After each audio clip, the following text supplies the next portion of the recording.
नमस्कार, आप देख रहे हैं खबर उत्तराखंड। मैं हूं गौरांगी गुप्ता। बात करेंगे आज की खबरों की, लेकिन उससे पहले एक नजर सुर्खियों पर। कैबिनेट में 17 फैसलों पर लगी मोहर, तैयारी होगी ईबी नीति। मेडिकल सप्लाई कॉर्पोरेशन को मंजूरी। ऋषिकेश में कैंसर इंस्टीट्यूट को हरी झंडी। उत्तरकाशी मतदाता पुनरीक्षण अभियान अंतिम चरण पर 63,000 से अधिक लोगों को 88% अधिक काम पूरा। 15 सितंबर को जारी होगी अंतिम सूची। नैनीताल वन विभाग के अफसरों को अवमानन नोटिस। हाई कोर्ट में 28 अक्टूबर तक मांगा जवाब। समान वेतन समान वितरण आईपी का मामला। मंगलौर में गन्ना भुगतान को किसान परेशान। गन्ना मिल पर 150 करोड़ रुपए का बकाया। किसानों ने एसपी को सौंपा ज्ञापन। बड़े आंदोलन की दी चेतावनी। हरिद्वार अतिक्रमण चिन्हित करने पहुंचे पीडब्ल्यूडी टीम पर हमला। कर्मचारियों में धक्का मुक्की और मारपीट का आरोप। पत्थर ईंटों से हमले पर कर्मचारी घायल। 28 अगस्त तक उत्तराखंड में बारिश का अलर्ट। देहरादून समेत 4 जिलों में भारी बारिश का अलर्ट और चेतावनी। आप देख रहे हैं के न्यूज, खबरों का सारथी।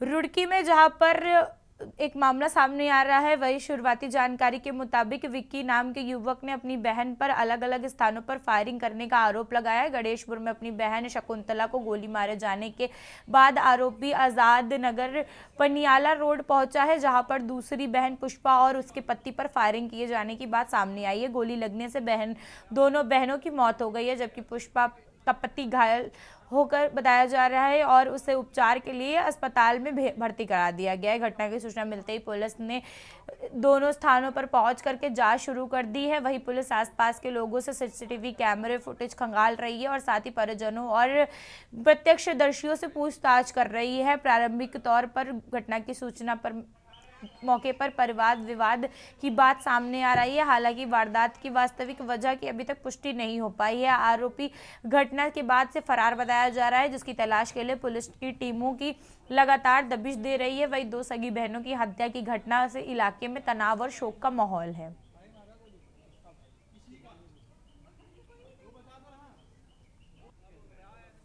ये अभी करीब 20 मिनट पहले की बात है। एक सूचना मिली कि किसी भाई ने, इसका नाम विक्की है, अपनी सगी बहन को शूट किया है। अब क्योंकि स्पॉट पे एक डेड बॉडी पड़ी है जिनका नाम पुष्पा है, और दूसरी बहन का भी अभी स्पष्ट कारण तय नहीं है कि क्यों और कैसे। एक कोई घायल है, उनसे हम वार्ता कर रहे हैं, उसके बाद चीजें क्लियर होंगी। हाँ, वो दोनों की मैं बात बता रहा हूँ। दोनों बहनें, सगी बहनें और सगी भाई ने इंसिडेंट एक्योर किया। अब वो देखते हैं। तो हाँ, दोनों सगी बहनें, इसमें कोई डाउट नहीं। बाकी और जिसने शूट किया वो प्रथम अभी जो बताया जा रहा है वो सगा भाई बताया जा रहा है। बाकी हम पड़ताल कर रहे हैं, अगले कुछ आधे घंटे में ये चीजें क्लियर हो।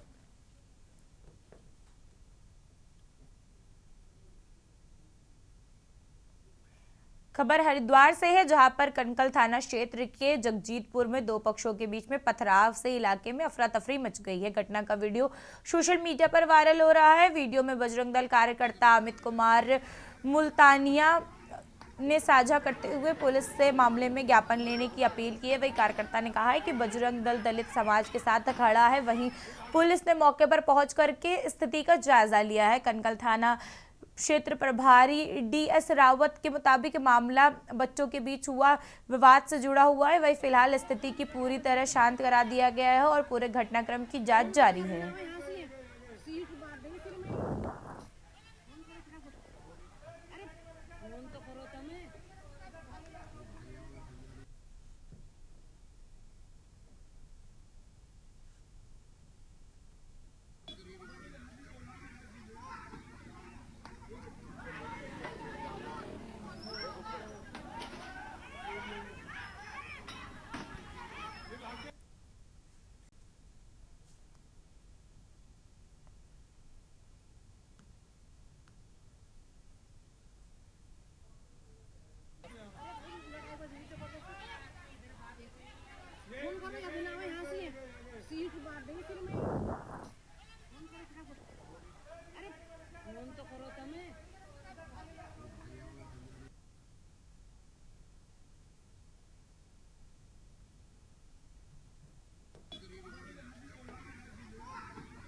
खबर नैनीताल से है, जहां पर नैनीताल के निकटवर्ती ग्राम क्षेत्र में पंगुट में मल्लाबाड़ में एक 22 वर्षीय युवक का घर में ही राखी कीटनाशक दवा का सेवन करने से मामला सामने आया है। वहीं पर जानकारी के मुताबिक मल्ला बगड़ निवासी अजय कुमार देर शाम अज्ञात कारणों के चलते घर में रखी हुई खटमल मारने की दवा को गटक ली थी, जिसके तहत कुछ देर बाद ही परिजनों ने युवक को घर के भीतर बेसुध अवस्था में देखा है, जिसके बाद परिजनों में हड़कंप मच गया है। परिजन आनन फानन में युवक को नैनीताल के बीडी पांडे अस्पताल में इमरजेंसी में लेकर के पहुंचे हैं, जहां से चिकित्सकों ने तत्काल उपचार शुरू कर दिया। चिकित्सकों के अनुसार युवक की हालत गंभीर बनी हुई है और उसका उपचार जारी है। मामले में युवक का कीटनाशक का सेवन किए जाने के कारणों की अभी तक पता नहीं चल पाया है।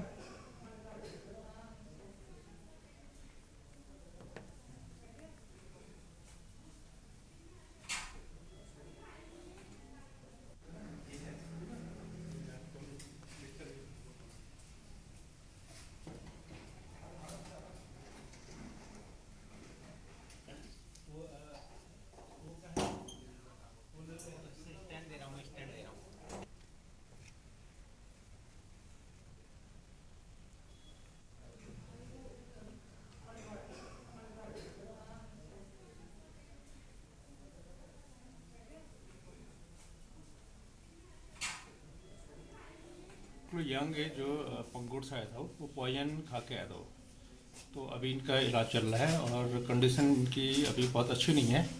अब 72 घंटे तक हम इसको कुछ कह नहीं पाएंगे, अभी ट्रीटमेंट चल ही रहा है और सब लोग स्टाफ लोग सब लगे हैं उसमें और 72 घंटे तक हम इसको देखेंगे और ट्रीटमेंट से चालू है इसकी।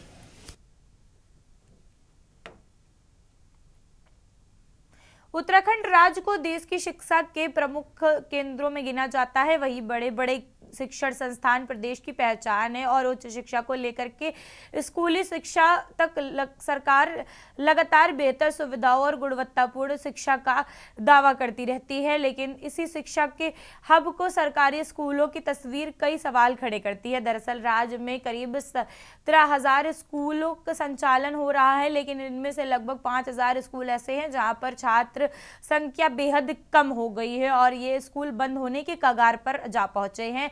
राज्य में हजारों सरकारी स्कूल संचालित होते हैं, वे भी बड़ी संख्या में स्कूलों में छात्रों की कमी लगातार घटती जा रही है और करीब 5,000 स्कूल ऐसे हैं जहां पर छात्रों की संख्या बेहद कम रह गई है, जिसके चलते छात्र व स्कूलों के भविष्य पर सवाल खड़े हो रहे हैं। वही पर्वतीय क्षेत्रों में स्थित और भी चुनौतीपूर्ण बनती जा रही है, क्योंकि कहीं स्कूल भवन जर्जर हालत में है तो कहीं जंगली जानवर, आवारा कुत्तों के हमले के खतरे से चलते हुए बच्चों की पढ़ाई प्रभावित हो रही है और लंबे समय तक स्कूल बंद रहने को नौबत आ गई है। ऐसी स्थिति में मैदानी इलाकों में सरकारी स्कूलों की भी कुछ खास समस्या को देखने के लिए सामने आ रहा है, जिसमें बारिश के मौसम में होते हुए जल भराव में बच्चों के स्कूल पहुंचने में बाधा बनी हुई है। हालांकि राज्य सरकार कई योजनाओं को बेहतर सहारे से छात्रों की बेहतर सुविधा व शिक्षा देने के लिए दावा करती हुई नजर आ रही है, लेकिन विपक्ष लगातार छात्रों की घटती संख्या, स्कूलों की जर्जर हालत और शिक्षकों की कमी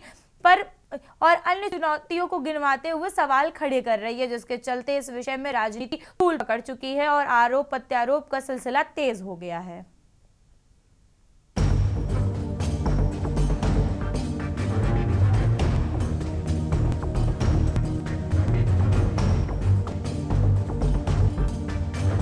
उत्तराखंड में चल रहे करीब 17,000 सरकारी स्कूलों में से करीब 5,000 स्कूल बंद होने की कगार पर खड़े हो चुके हैं।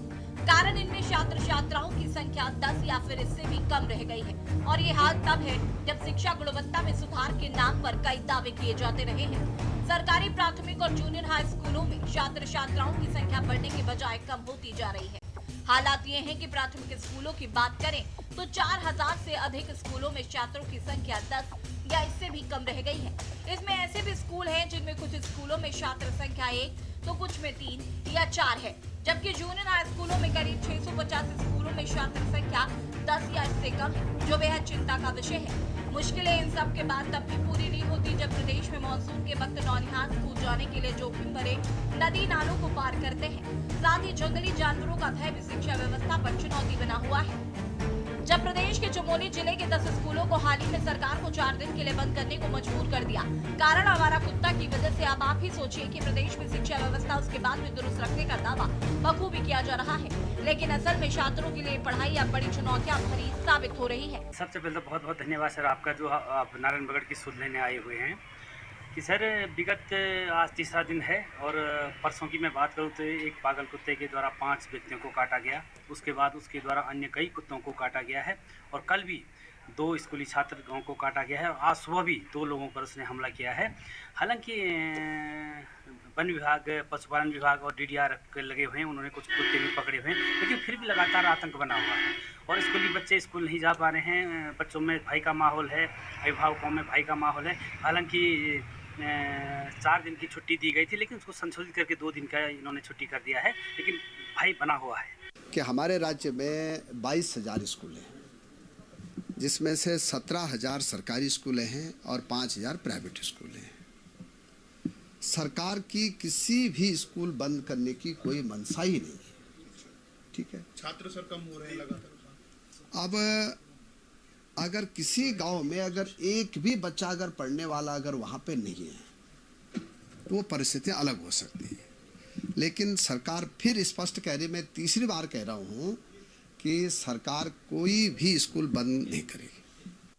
सवाल बड़ा तीखा है मगर दुर्भाग्यपूर्ण है। जिन बुनियादी बिंदुओं के लिए राज्य मांगा गया था, कमोबेश 26वें वर्ष में भी वही बिंदु आज भी जिंदा है। गांव से पलायन नहीं रुक रहा है। शिक्षा का जो अधिकार है ये कहता है कि एक बच्चे पे 2 टीचर, एक आंगनवाड़ी होना नितांत आवश्यक है। मगर दुर्भाग्य देखिए, जो सनातन धर्म की पार्टी अपने आप को कहती है, वो 10 बच्चों से कम स्कूलों को बंद कर रही है और इन 26 वर्षों में लगभग 5 से 5.5 हजार स्कूल बंद हो गए हैं। कारण उसके पीछे है जंगली जानवरों का आतंक, विकास से पहाड़ दूर होना और बच्चों को स्कूल न मिल पाने के कारण, महिलाओं को शिक्षा स्वास्थ्य व्यवस्थाएं सही न मिलने के कारण पलायन हो रहा है, इसलिए स्कूल बंद हो रहे हैं। शिक्षा क्षेत्र का इतना बुरा हाल है, लगभग 5,000 से अधिक सरकारी स्कूल बंद हो रहे हैं और लगभग 4-4.5 हजार स्कूलों में जो बच्चों की संख्या 10 है, कहीं पे 2-2, 3-3 भी है। सरकार के तमाम दावों के बावजूद शिक्षा का बुरा हाल है। कहीं अध्यापक नहीं है, कहीं बच्चे नहीं है, कहीं बिल्डिंग नहीं है, कहीं शौचालय नहीं है। शिक्षा व्यवस्था का इतना बुरा हाल है कि 5,000 के आसपास स्कूल बंद हो गए हैं, बंद होने के कगार पे। 4,500 से अधिक स्कूलों में 2 या 3 या 10 बच्चे हैं। ऐसे में पढ़ेगा इंडिया तो बढ़ेगा इंडिया और बेटी बचाओ बेटी पढ़ाओ का नारा जो है, लगता है वो खुश हो गया। बेटी पढ़ाओ कहाँ से जब स्कूल बंद हो रहे हैं। देखिए, कांग्रेस का जो कार्यकाल था हरीश रावत जी का, आप देखिए कि वोट बैंक की राजनीति किस स्तर तक जो है कांग्रेस ने की कि 10 लोग जो इकट्ठे होकर पहुंच गए और स्कूल की परमिशन दे दी गई। ये नहीं देखा गया वहां पर आबादी कितनी है, छात्र संख्या कितनी हो सकती है। तो ज्यादातर तो वही स्कूल जो है बंदी की कगार पर है, वहीं पर छात्रों की संख्या कम है और वो पहले से है, ये नहीं कि भाजपा के कार्यकाल में होंगे। तो इस पहलू को भी देखना जरूरी है। हाँ, कुछ स्कूलों के भवनों की हालत जर्जर है, उसका संज्ञान सरकार ले रही है। माननीय मंत्री जी लगातार जो है उसकी समीक्षा उन्होंने की है और आने वाले समय में इन सब समस्याओं का समाधान जो है सरकार करेगी। ये कांग्रेस की सरकार तो है नहीं, भाजपा की सरकार है, काम करती है और काम किया है। कुल मिलाकर देखा जाए तो उत्तराखंड में सरकारी स्कूलों की घटती छात्र संख्या एक गंभीर चिंता का विषय बन चुकी है। जर्जर भवन, शिक्षकों की कमी, बुनियादी सुविधाओं का अभाव और सुरक्षा से जुड़े खतरे विपक्ष को सवाल खड़े करने पर मजबूर कर रहे हैं। सरकार भले ही योजनाओं, बेहतर शिक्षा और सुविधाओं के दावे कर रही हो, लेकिन जमीनी हकीकत और विपक्ष के सवाल कुछ और ही कहानी बयां कर रहे हैं। ऐसे में अगर समय रहते स्कूलों की स्थिति नहीं सुधरी तो आने वाले समय में कई और स्कूलों में ताले लटक सकते हैं। जरूरत है कि सरकार दावों से आगे बढ़कर स्कूलों से संबंधित कार्यों की दशा सुधारने का काम आगे आकर करना होगा, ताकि हर क्षेत्र के बच्चों को भी उनके घर के पास ही गुणवत्तापूर्ण शिक्षा मिल सके और सरकारी स्कूलों पर फिर भी भरोसा लौट सके। Uttarakhand desk report. इसी के साथ एक ब्रेक लेंगे, जल्दी खबरों में पुनः हाजिर होंगे। आप देख रहे हैं के न्यूज़ खबरों। विकासनगर के बाबूगढ़ स्थित हेरिटेज में बीजेपी महिला मोर्चा की ओर से रक्षाबंधन कार्यक्रम का आयोजन किया गया है। कार्यक्रम में बड़ी संख्या में महिलाओं ने हिस्सा लिया है और विकासनगर विधायक मुन्ना सिंह चौहान को रक्षा सूत्र बांध करके रक्षाबंधन की बधाई दी है। बीजेपी महिला मोर्चा के प्रदेश अध्यक्ष रुचि चौहान भट्ट ने कहा है कि महिलाओं की बड़ी भागीदारी राज्य की सुरक्षा, सम्मान और शक्तिकरण का संकेत देती है। वहीं विधायक मुन्ना सिंह चौहान ने महिलाओं का आभार जताते हुए कहा है कि बहनों का बांधा रक्षा सूत्र उनके लिए अमूल्य है और वे उनकी सुरक्षा के लिए सदैव तत्पर रहेंगे। उन्होंने दावा किया है कि मातृशक्ति का सहयोग 2027 में विधानसभा चुनावों में बीजेपी की जीत की हैट्रिक का धार बनेगा।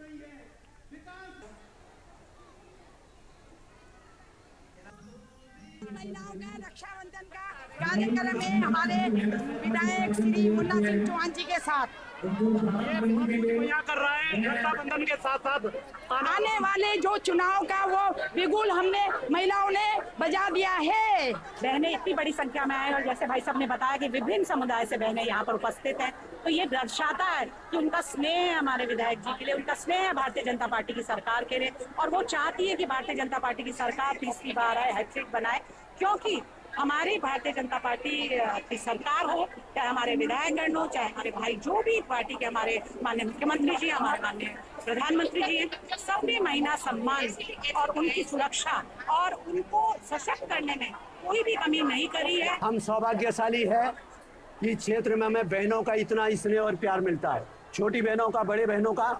और मैं आज इस पवित्र दिन पर अपनी सभी बहनों को, सभी बेटियों को इस बात का भरोसा दिला सकता हूँ कि रक्षाबंधन का जो ये रक्षा सूत्र हमारे हाथ पर बांध रही है, इसकी कीमत हम बहनों के मान और सम्मान और उनकी हिफाजत जान दे करके भी हमेशा करेंगे। और मैं बहनों को बहुत बहुत शुभकामनाएं देता हूँ। खबर देहरादून से है, जहां पर मुख्यमंत्री पुष्कर सिंह धामी की अध्यक्षता में सचिवालय में हुई कैबिनेट बैठक में 17 प्रस्तावों पर मोहर लगी है। मुख्यमंत्री ने अपर सचिव बंसीधर तिवारी से बताया है कि बैठक में सहकारिता नीति 2026 से मोटरयान कारधन सुधार और स्वास्थ्य विभाग से जुड़ी हुई कई महत्वपूर्ण फैसले लिए गए हैं। कैबिनेट ने उत्तराखंड राज्य सहकारिता नीति 2026 को मंजूरी दी है। वहीं CNG वाहनों पर भी ग्रीन सेल को मिलने वाली छूट भी जारी रखने की बात कही गई है, जबकि हाइब्रिड वाहनों की राहत लेने का भी फैसला लिया गया है। नई इलेक्ट्रिक वाहनों की नीति तैयार करने के लिए अन्य राज्यों की EV नीतियों का भी अध्ययन किया जाएगा। स्वास्थ्य विभाग की दवाओं और सर्जरी सामग्री की केंद्रीकृत खरीदने के लिए उत्तराखंड मेडिकल सप्लाई कॉरपोरेशन गठन को मंजूरी मिली है। हरिद्वार में NCDC के लिए 1 एकड़ भूमि उपलब्ध कराने और ऋषिकेश में कैंसर इंस्टीट्यूट की स्थापना को भी प्रस्ताव में मंजूरी दी गई है। इसके अलावा लोकायुक्त खोजबीन समिति 2026 आबादी सर्वेक्षण अभिलेख नियमावली और सहकारी निकायों में पेयजल सीवरेज कार्यों में समेत कई प्रस्तावों का निर्णय लिया गया है। सैनिक कल्याण विभाग का था। उपनल कर्मियों के समान कार्य हेतु समान वेतन प्रदान किए जाने के संबंध में उपनल कर्मियों को समान कार्य हेतु समान वेतन का लाभ 3 चरणों में प्रदान किया जाएगा, जिसमें प्रथम चरण में 1/1/2016 से पूर्व के नियोजित कार्मिकों के संबंध में वर्तमान में कार्रवाई की जा रही है। द्वितीय चरण में 1/1/2016 से 12/11/2018 तक के नियोजित कार्मिकों के समान कार्य समान वेतन हेतु विचार किया जाएगा, जिस पर कार्रवाई दिनांक 9/11/2026 को तथा तृतीय चरण में 13/11/2018 से 15/10/2024 तक के नियोजित कार्मिकों को समान कार्य हेतु समान वेतन की कार्रवाई 1 अप्रैल 2027 से प्रारंभ की जाएगी। पूर्व में खबर नैनीताल से है, जहां पर नैनीताल विभाग में वन विभाग के समान कार्य के लिए समान वेतन और ईपीएफ से जुड़े हुए मामलों में पूर्व आदेश का पालन न किए जाने पर मामले में सुनवाई हुई है। कोर्ट ने उत्तराखंड वन विभाग के 2 अधिकारियों को अवमानन नोटिस जारी किया है। वही 28 अक्टूबर को अब तक दाखिल करने के निर्देश दिए गए हैं। मामले की अगली सुनवाई 28 अक्टूबर को होगी। वन विभाग में संविदा पर तैनात अर्जुन सिंह समेत अन्य लोगों ने अवमानन याचिका दायर करने को कहा है। वहीं पर 19 मार्च 2026 को हाईकोर्ट की एकल पीठ ने उन्होंने अपना प्रत्यावेदन सक्षम प्राधिकारी को देने के लिए 3 माह के भीतर निर्णय लेने का आदेश दिया गया था। याचिकाकर्ताओं का आरोप है कि समय सीमा पूरी होने के बावजूद उनके प्रत्यावेदन पर निर्णय नहीं लिया गया है। याचिकाकर्ताओं के मुताबिक वे 2014-15 से वन विभाग में कार्यरत है। उनका कहना है कि समान काम के बावजूद उपनल कर्मचारियों को अधिक वेतन और सुविधाएं मिल रही है, जबकि आउटसोर्स कर्मचारियों को कम वेतन दिया जा रहा है।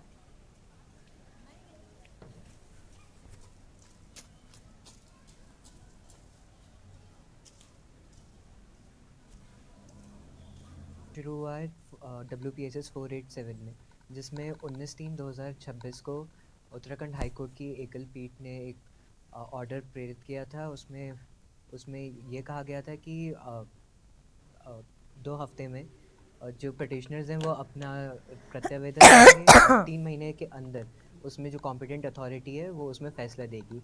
उस पिटिशन में पटिशनर्स ने ये मांगा था कि उनको equal pay for equal work and उनका जो ईपीएफ है जो वो उनको मिलना चाहिए था। उसमें ये आदेशित हुए थे। उन्होंने 2 अप्रैल 2026 को अपना रिप्रेजेंटेशन दिया।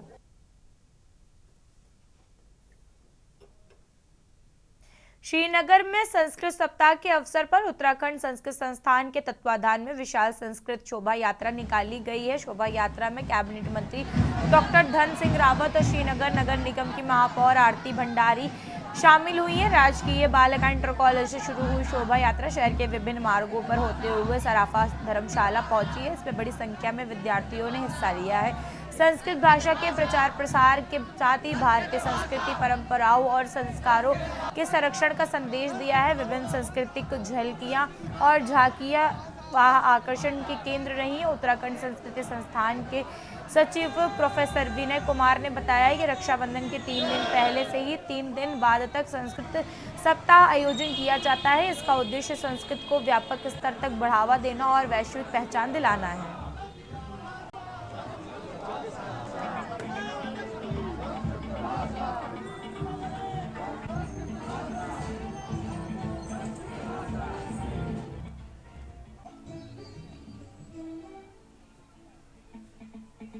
खबर उत्तराखंड में मेरे साथ इतना ही। आप देखते रहिए के न्यूज इंडिया। नमस्कार।